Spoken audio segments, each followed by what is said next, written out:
गुरुर्ब्रह्मा गुरुर्विष्णुर्गुरुर्देवो महेश्वरः गुरुः साक्षात् परब्रह्म तस्मै ശ്രീഗുരവേ നമഃ.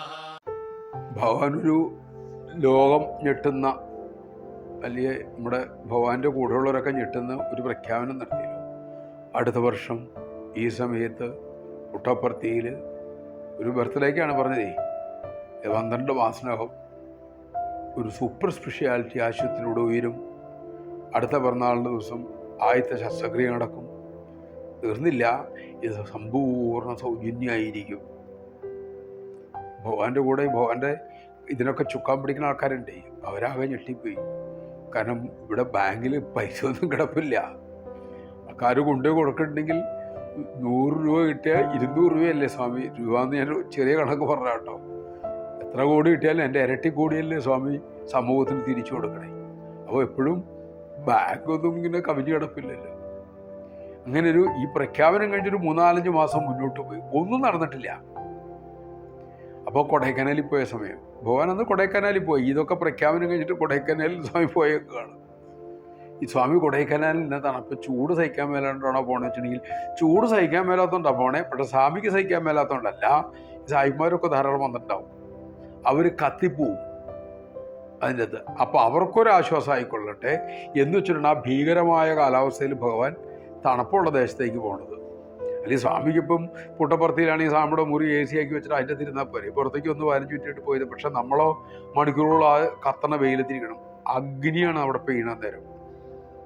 ചിലർ ചോദിക്കാറുണ്ട് അങ്ങനെ, അതുകൊണ്ട് അത് ആ ഒരു വിശദീകരണം തന്നുള്ളൂ. അപ്പോൾ ഭഗവാനിവിടെ കൊടൈക്കനാലിൽ പോയപ്പോൾ കേണൽ ജോഗറാവു സ്വാമി അതിനെ കർമ്മയോഗി എന്നാണ് വിളിക്കുന്നത്. അത്ര ഇത് ഫലേച്ഛയില്ലാതോട് ഭഗവത്സേവ ചെയ്യുന്നയാളാണ്. ജോഗറാവും ഉണ്ട്. അപ്പം ഭഗവാൻ ദർശനം കൊടുത്ത് മുറി പോയപ്പോൾ സ്വാമിയുടെ കുറച്ച് പൂർവ്വ വിദ്യാർത്ഥികൾ എല്ലാ സ്ഥലത്തും ഉണ്ടാവും. അവരോട് ഇങ്ങനെ കേണൽ ജോഗറാവ് ഇങ്ങനെ സംസാരിച്ചുകൊണ്ടിരിക്കും. വിദ്യാവിഷമത്തിലാണ്. എന്താ അങ്ങനെ ഇങ്ങനെ അങ്ങ് മൂടൗട്ടായിട്ട് കാണുന്നത്? എങ്ങനെ മൂടൗട്ടായിട്ട് കാണാതിരിക്കാനാ? സ്വാമി സന്തോഷിച്ച് കിടക്കുന്നു. നമുക്ക് എങ്ങനെ സന്തോഷിക്കാൻ വകുപ്പുണ്ടാവണേ? നോക്കൂ, ഇനി 5 മാസമുള്ളൂ, 6 മാസം കഷ്ടിയുണ്ട്. ആശുപത്രി പണി തുടങ്ങിയിട്ടില്ല. പൈസ എൻ്റെ അകത്ത് ഇല്ലാതാനും. ഈ പണി തീർന്നത് സൗജന്യമായിട്ട് കൊടുക്കുകയും വേണം. ഇത് എന്ത് ചെയ്യും എനിക്കറിയാൻ മേല. ഇങ്ങനെ പോയാൽ എന്താ ചെയ്യണമെന്ന് എനിക്ക് ഒരു നിശ്ചയവും കിട്ടുന്നില്ല എന്ന് പറഞ്ഞു. പിള്ളേരെ മൂഡ് പോയി. അദ്ദേഹം പറഞ്ഞത് പ്രശ്നം വെച്ചിട്ടുണ്ടെങ്കിൽ സ്വാമി നമ്മളോടല്ല പറഞ്ഞത്, ഇൽവി സ്റ്റേഡിയത്തിൽ നിന്ന് ലോകത്തോടാണ് പറഞ്ഞത്. 165 രാജ്യങ്ങളിലെ ആൾക്കാർ മുഴുവൻ അത് കേട്ടു. ലോകത്തിൻ്റെ മുമ്പിലാണ് സ്വാമി ഇനി നാണം കിടണേ. അത് നമുക്ക് സഹിക്കാൻ പറ്റുമോ? ആ ഭക്തൻ്റെ ഒരു പരവേശാട്ടോടെ കാണുന്നത്.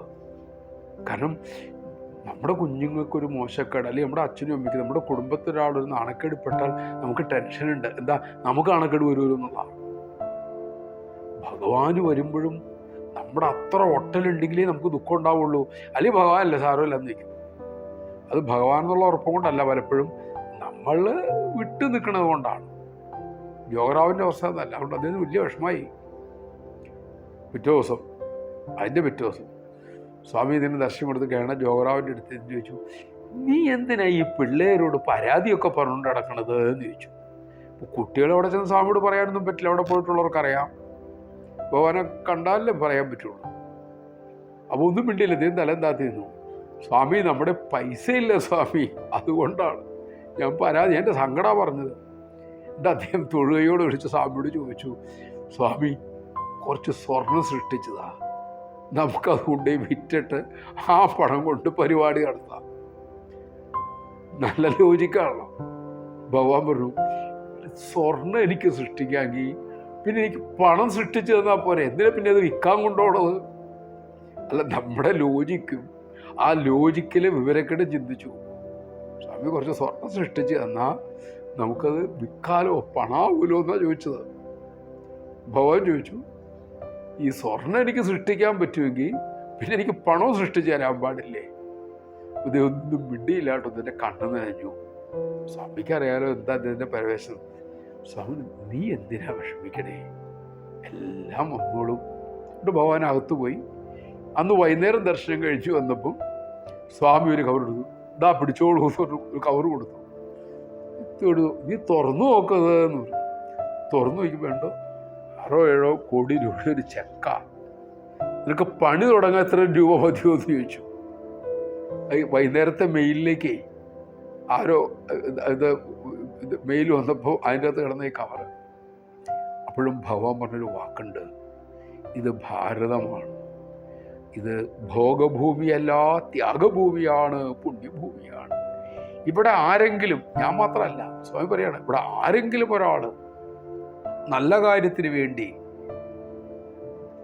സജ്ജനങ്ങൾക്ക് പ്രയോജനപ്പെടുന്ന ഒരു കാര്യത്തിന് വേണ്ടി മുന്നോട്ടിറങ്ങിയാൽ പണത്തിൻ്റെ കുറവുകൊണ്ട് നടക്കാതിരിക്കില്ല, ദേവതകൾ അതെത്തിക്കും, ഞാനതവന് കൊടുത്തിരിക്കും.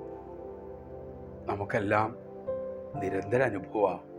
നമുക്ക് മാത്രമല്ല, ഈശ്വരനാമത്തിൽ, സത്യത്തിൻ്റെ ധർമ്മത്തിൽ, ധർമ്മത്തിൻ്റെ നാമത്തിൽ അങ്ങനെ ഇറങ്ങിയവർക്കാർക്കും പരാജയം ഉണ്ടായിട്ടില്ല. ഇത് ചരിത്രമാണ്. അത് തിരിച്ചറിയാനുള്ള കണ്ണാണ് നമുക്ക് വേണ്ടത്. ആ വിവേകബുദ്ധി ഭഗവാൻ അത് നമുക്ക് നൽകട്ടെ. സായിരാം.